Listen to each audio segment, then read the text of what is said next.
want to share a true story, which happened to me when I was much younger than I am now.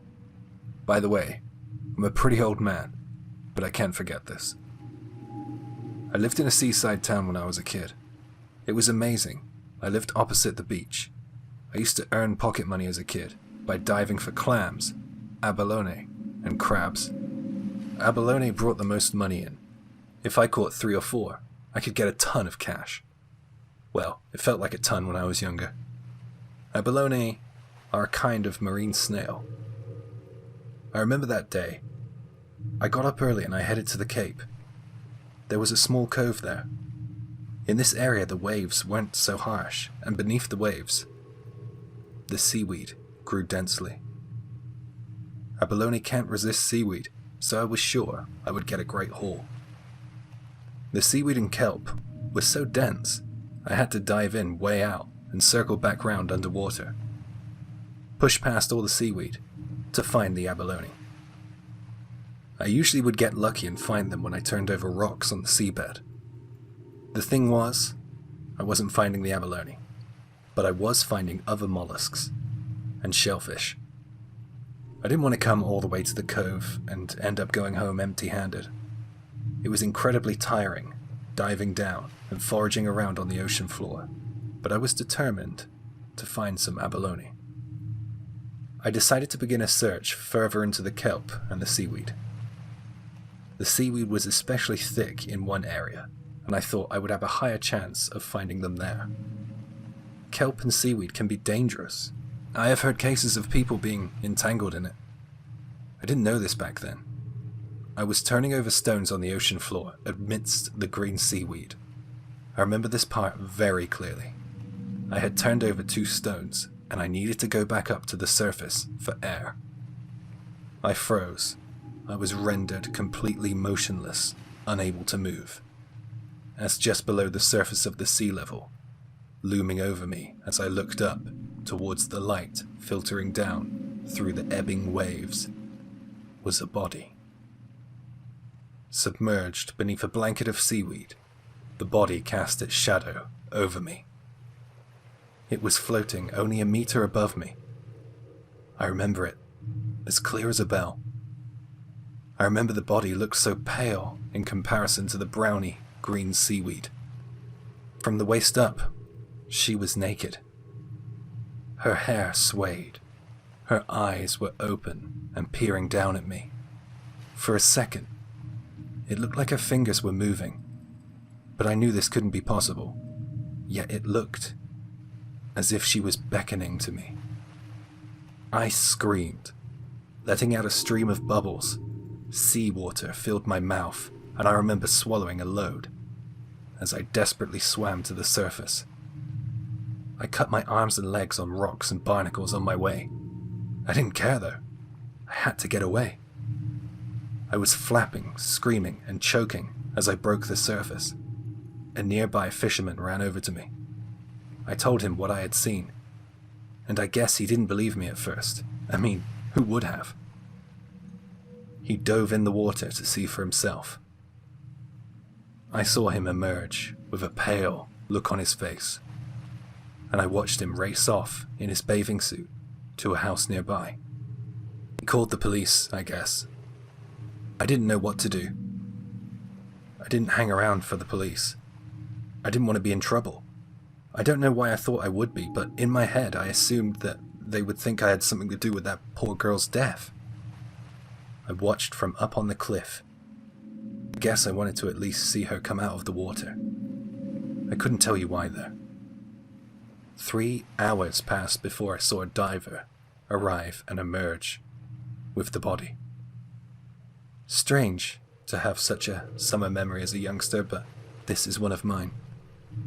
Rumor had it that the body belonged to a university student who got swept up in an adulterous affair with her tutor.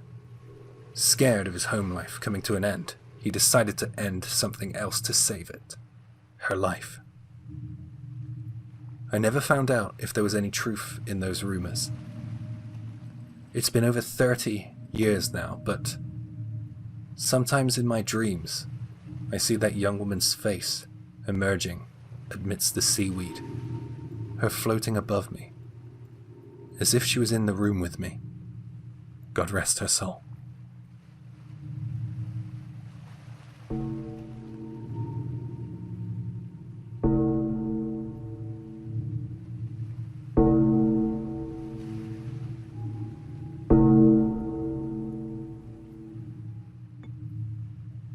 This happened when I was in my first year of university. My university was in the countryside, and there really wasn't that much to do in the evenings. A friend and I developed an interest in night fishing, and that became our nightly entertainment. We'll call my friend Kay. My university was on the coast, near a big shipping port. We had no shortage of places to fish. I remember I was fishing for rockfish that night. We cast off, just a little off to the edge of the harbour, about 5 to 6 foot above the water. Waves lashed against the tetrapods on the other side of the harbour. Tetrapods are those giant stone shapes which prevent waves eroding the coast. Other than the waves, it was a pretty quiet night. My friend wanted to fish for some sea bass, so we split up. Nobody seemed to fish in this area at night. All the old men who fished here during the day were long gone before the sunset. I was concentrating on my fishing, watching my lure bob on the waves, and then I sensed a presence of someone over my right shoulder. There was a thin, old man stood right next to me. How long had this guy been there? I wondered. This is a little rude, I thought. I looked at him, and he just stood there with a dumb grin on his face. It really spooked me because the streetlight seemed to illuminate his face in the dark. It was as if he had crept right out of the shadows. It was so awkward. I couldn't stand the silence any longer, so I broke it, and I asked him a question. "Are you out on a walk tonight?" He didn't say a word. He just kept standing there, smiling his odd smile. I thought that this guy was weird, but I didn't act rude to him because I didn't know if he was, okay, mentally. I thought that if he just wants to watch some fishing, he can go right on ahead because he wasn't bothering me. I went back to focusing on my lure bobbing in the sea below, waiting for a bite. After a while, I realized he'd gone somewhere. Good, I thought. Then after about an hour, I went to join my friend, and I told Kay about the strange old dude. He laughed and said, "Have you ever heard of Umijiji? It's a yokai. There's a story about it. Apparently, if you see this strange old man and speak to him at night, and he doesn't respond, he will steal your soul and drag you to the bottom of the ocean." I was a little freaked out by this myth, but I knew there was no such thing. So I just laughed it off and continued fishing, but I sat with Kay this time. After a little while, a black car pulled up. What now? I thought. Can't people just leave us in peace? The black car seemed to be pretty shady. It just idled its engine there for about 30 minutes, behind us. It was creepier than that old geezer. Why would someone drive out to the harbour this time at night, and then just stay behind us? We thought that it could be a Yakuza or something. We didn't like it because the car seemed to be pointed at us. Whoever the driver was clearly watching us. It started pulling towards us now.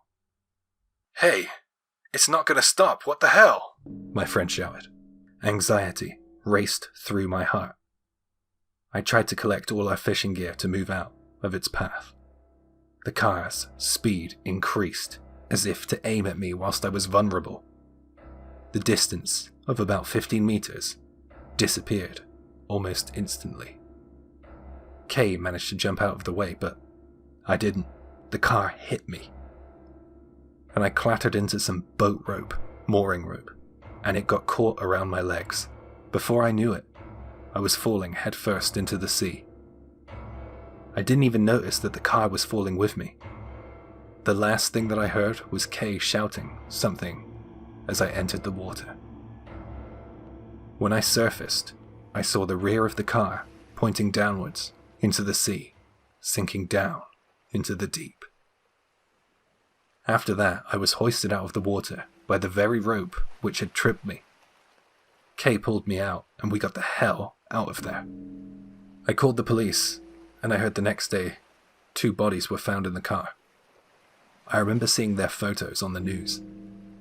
One face belonged to that creepy old man who watched me fish. The other belonged to his wife. However, her cause of death was not drowning. She was already dead before the car hit the water. Apparently, she had been dead for over 2 months. The creepy old man had propped up his decaying wife in the passenger seat and then drove it into the sea. Not only that, but he had intentions of taking me and Kay with him. Did he come here with that intention, to take someone with him? Or were we just in the wrong place at the wrong time? Above all, why was he smiling so much? That's the thing I can't get my head around. When I lie in bed and it's dark, sometimes my mind torments me with his face emerging from the shadows like it did on the harbor. I'm still scared of it. I'm still scared of him.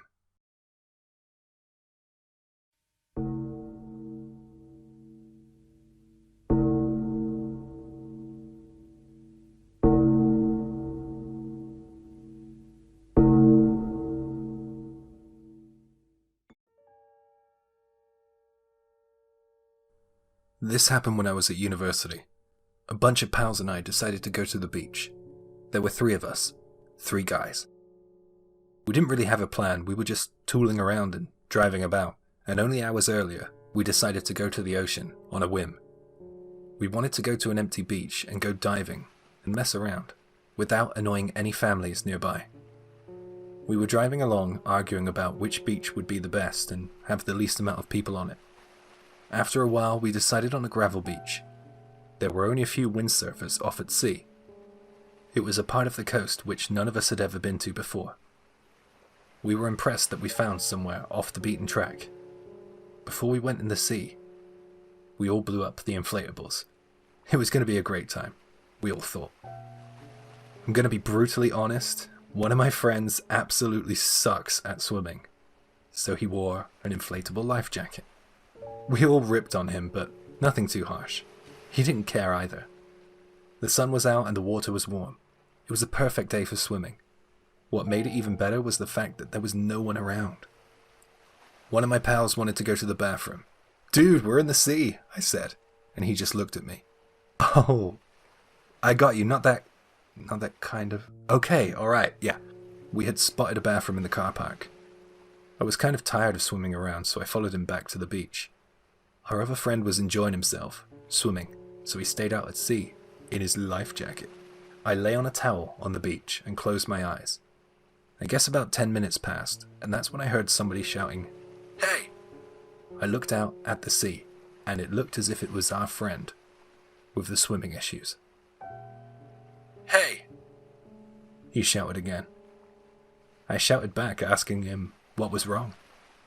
He just shouted, "Hey!" again. I shouted at him to come and join us on the beach, but I guess he couldn't hear us, because he didn't really react. So I hopped back in the sea and paddled towards him.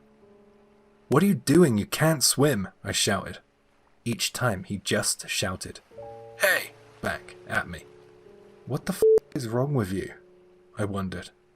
And that's when it dawned on me. It wasn't him.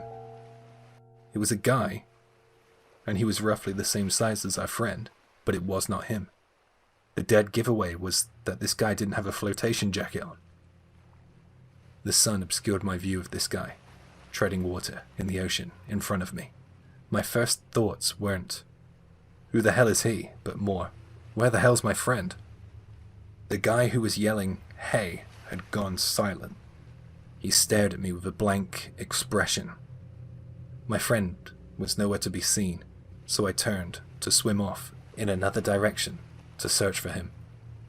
The guy with the blank expression was freaking me out, and I was panicking, because I couldn't find my friend. I couldn't fight the tide. It felt like I was literally being pulled closer and closer to this weird guy, And then I literally was being pulled. Something cold clamped around my ankle as I kicked my legs in the water. It was so strong that I skittered off of the inflatable and under the water.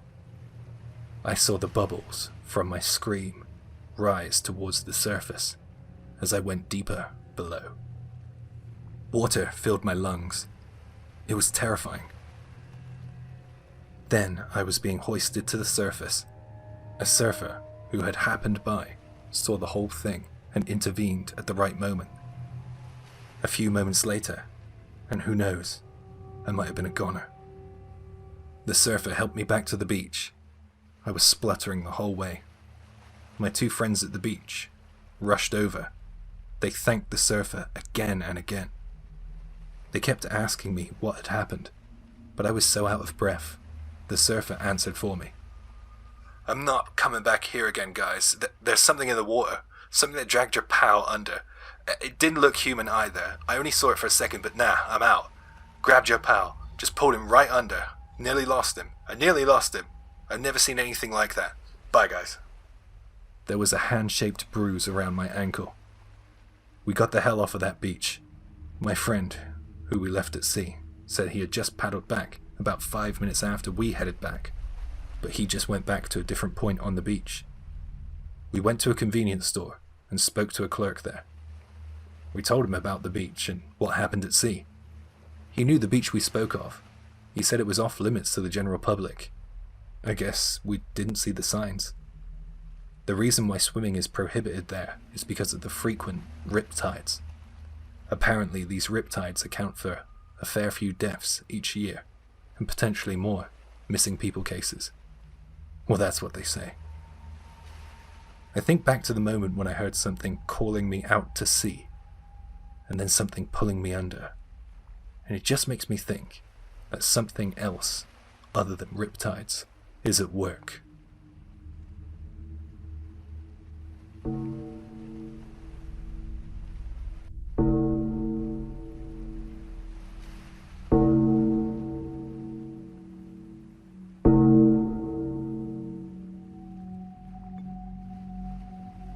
I'm 33 now, but this happened when I was a little kid.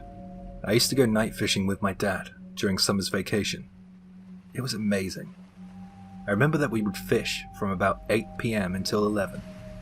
We would fish for squid, and after fishing, we would have squid with sugar and soy sauce. It was so good. I really loved fishing with my dad. We had a special little spot. It was in a harbour, and it faced the open sea. To the best of my recollection, the embankment we fished on was about 500 meters long. It was a bit naughty because the harbour area was well signposted. It said, "Keep out." Even at that age, I knew we shouldn't have been there. I had such great memories of being allowed to stay up late as a kid and bonding with my father. The fishing, the sea air, the laughs, and the feeling like we owned the whole sea. Awesome. I also loved the sense that we were doing something slightly illegal. Well, I felt like a criminal back then anyway. I remember one night we went to another part of the harbour which we hadn't gone to before.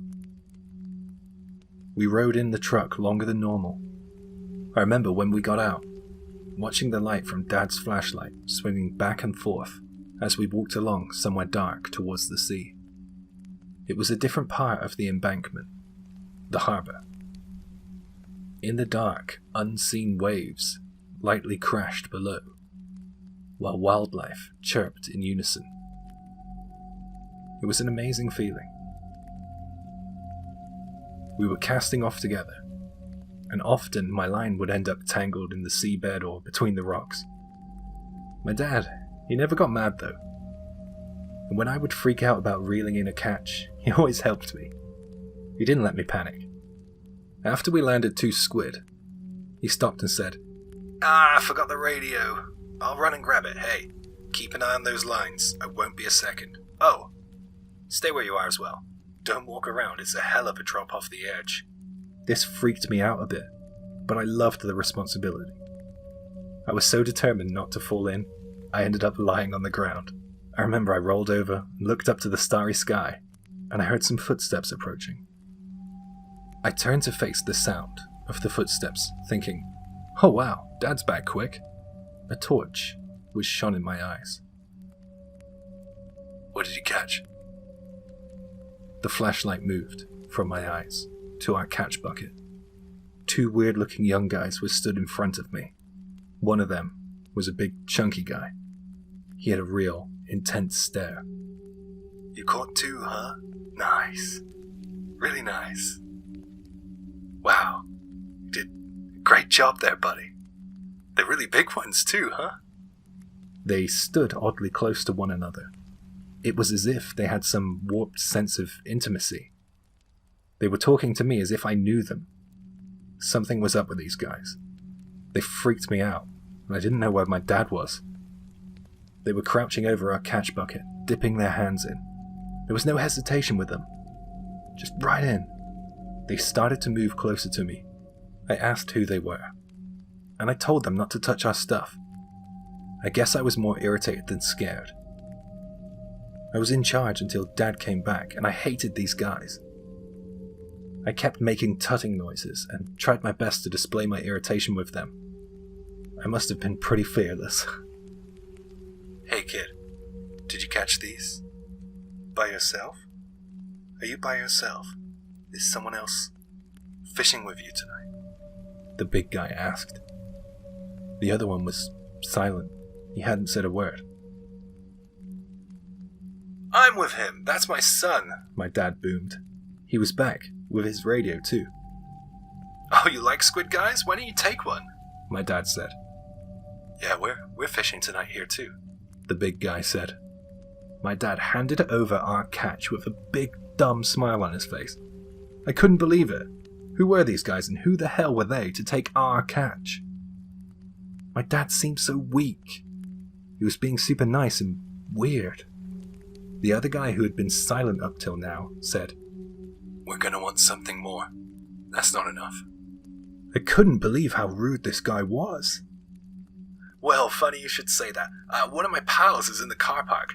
We will come back in just a sec with something really, really good. You guys are gonna love this. Just wait right here, my dad said. I went to pick up the fishing gear, but my dad pulled my arm in the direction of the car. We left it all there, and we just went back through the gap in the chain link fence, and back to the car park. We got back to the car, and my dad pulled away. I was so angry with him. I tried to get him to look me in the eyes, but he didn't. That's when I noticed he had tears in his eyes. He looked so distressed. Oh, I'm sorry, but there's no more night fishing for a while, okay? Maybe ever. Daytime is okay, but only daytime, okay, buddy? I didn't get it. Why was my dad acting so weird tonight? Then my dad said that he went back to the car park, and a car, which was parked up, told him that those guys didn't have any fishing gear, and the big one was carrying a baseball bat.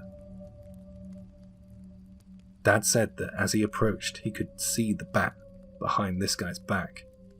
I had no idea on what they were planning, but thanks to the quick thinking of my father, we never had to find out. The only sad thing was, we never went fishing again.